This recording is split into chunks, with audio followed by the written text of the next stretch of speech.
নমস্কার, দেখছেন কলকাতা টিভি। আপনাদের সঙ্গে আমি ইন্দ্রাণী। শুরু করছি আরো এই মুহূর্তে যে খবরের দিকে নজর রাখবো। রাজ্যে আসছেন আরএসএস প্রধান মোহন ভাগবত। তিনি রাজ্যে আসছেন জানুয়ারির প্রথম সপ্তাহে 3 দিনের জন্য রাজ্যে আসছেন মোহন ভাগবত, এমনটাই কিন্তু জানা যাচ্ছে।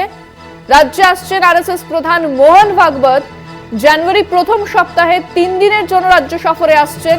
রাজ্য বিজেপির কেউ কেউ দেখা করতে পারেন মোহন ভাগবতের সঙ্গে। রাজ্য সফরে আসছেন মোহন ভাগবত। জানুয়ারি অর্থাৎ নতুন বছরে জানুয়ারিতে প্রথম সপ্তাহে 3 দিনের সফরে আসছেন আরএসএস প্রধান মোহন ভাগবত। বিজেপি নেতৃত্ব তার সঙ্গে দেখা করতে পারেন। তার এই সফর রাজনৈতিকভাবে তাৎপর্যপূর্ণ অবশ্যই।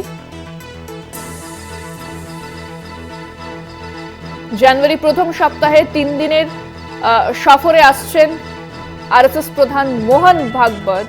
বিজেপির কেউ কেউ দেখা করতে পারেন তার সঙ্গে এবং বিজেপি নেতৃত্বের সঙ্গে কথা বলবেন মোহন ভাগবত, এবং তিনি কি বিষয়ে কথা বলেন তার এই সফর যথেষ্ট রাজনৈতিকভাবে তাৎপর্যপূর্ণ বলে মনে করা হচ্ছে।